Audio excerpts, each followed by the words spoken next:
कल्पना कीजिए, चारों ओर घना अंधेरा, -50 डिग्री तापमान और बर्फ की मोटी दीवारें। ऐसी स्थिति में इंसान का जिंदा रहना लगभग नामुमकिन है। लेकिन तभी कहीं दूर से एक गड़गड़ाहट सुनाई देती है। एक विशाल दैत्य का जहाज हजारों टन बर्फ को चीरते हुए रास्ता बना रहा है। यह कोई आम जहाज नहीं, बल्कि आइस ब्रेकर है, समुद्र के असली दैत्य, जो उन जगहों तक पहुंच सकते हैं जहां जाना मौत को दावत देने के बराबर है। आर्कटिक और अंटार्कटिका जैसी घातक जगहों पर इनकी ज़रूरत क्यों पड़ती है? ये भीषण बर्फ के पहाड़ों को कैसे चीरकर रास्ता बनाते हैं और इनका सामना किन खतरों से होता है? इस वीडियो में हम आपको ले चलेंगे बर्फीले महासागरों की यात्रा पर, जहां ये जहाज़ इंसानी ज़िंदगी बचाने से लेकर तेल और गैस निकालने और अंटार्कटिक मिशन को अंजाम देने तक हर काम करते हैं। लेकिन इन दैत्य जहाज़ों के सामने भी ऐसे क्षण आते हैं जब हर सेकंड मायने रखता है। क्या ये हमेशा बर्फ़ को मात दे पाते हैं, या कभी कभी प्रकृति इतनी क्रूर हो जाती है कि इन्हें भी हार माननी पड़ती है? जानने के लिए वीडियो को आखिर तक ज़रूर देखें, क्योंकि जो आप देखने वाले हैं वह आपको चौंका देगा। 1993 में नॉर्वे का एक जहाज़ आर्कटिक में बर्फ़ के बीच फंस गया। -40 डिग्री की ठंड में नाविकों के पास कोई रास्ता नहीं था। कुछ जम गए, कुछ बीमार हो गए और बाकी सिर्फ चमत्कार की उम्मीद कर रहे थे। इस भयावह घटना के बाद इंसानों को एहसास हुआ कि यदि हमें आर्कटिक और अंटार्कटिका जीतना है तो हमें एक ऐसी मशीन चाहिए जो बर्फ़ को काट सके। यहीं से जन्म हुआ आइस ब्रेकर का। 1900 के दशक में रूस ने पहला आधुनिक आइस ब्रेकर रमक बनाया। ये कोई आम जहाज़ नहीं था, बल्कि एक तैरता हुआ टैंक था जो बर्फ़ पर चढ़कर उसे तोड़ सकता था। लेकिन शुरुआती आइस ब्रेकर्स इतने ताकतवर नहीं थे और कई खुद ही बर्फ़ में फंस गए।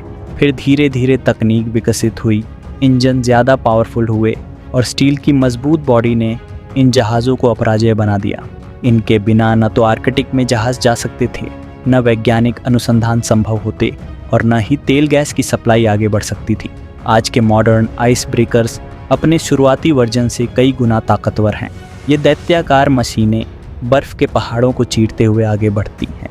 इनकी ताकत का राज उनके विशेष डिज़ाइन, शक्तिशाली इंजन और स्टील के मजबूत ढांचे में छुपा है। जब एक आइस ब्रेकर बर्फीले महासागर में प्रवेश करता है तो उसका नुकीला अगला हिस्सा बर्फ़ पर चढ़ता है और फिर अपने भारी वज़न से उसे चकनाचूर कर देता है। इसके इंजन 5000 से 75,000 हॉर्स पावर तक की ताकत पैदा करते हैं, जिससे यह बेहद मोटी बर्फ़ को भी तोड़ सकता है। 1983 में Soviet ice breaker ardent Siberian Arctic में बर्फ़ के जाल में फंस गया। -50 डिग्री की ठंड में इंजन पूरी ताकत से धक्का दे रहे थे, लेकिन कोई हलचल नहीं हुई। आर्डेंट को बचाने के लिए एक और आइस ब्रेकर भेजा गया, लेकिन वह भी बर्फ़ में फंस गया। हालात इतने ख़राब हो गए कि क्रू मेंबर्स को हेलीकॉप्टर से निकालना पड़ा, जबकि जहाज़ महीनों तक वहीं जमा रहा। ये घटना साबित करती है कि भले ही आइस ब्रेकर्स ताकतवर हों, लेकिन प्रकृति के आगे कभी कभी इन्हें भी झुकना पड़ता है।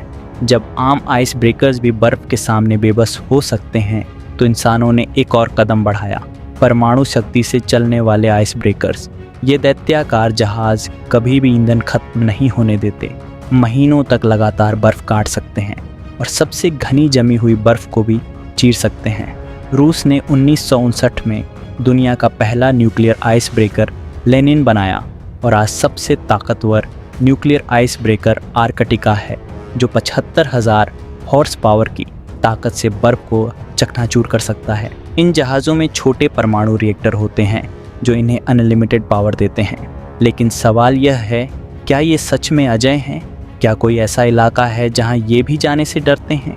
न्यूक्लियर आइस ब्रेकर्स भले ही बर्फ़ के दैत्य हों, लेकिन पृथ्वी पर एक ऐसा इलाका है जहां ये भी जाने से डरते हैं।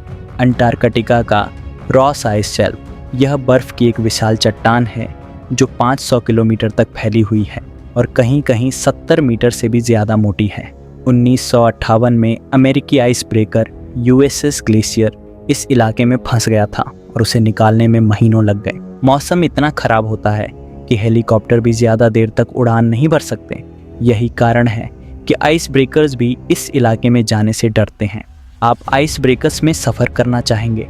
और आपको यह वीडियो कैसा लगा हमें कमेंट में बताइए।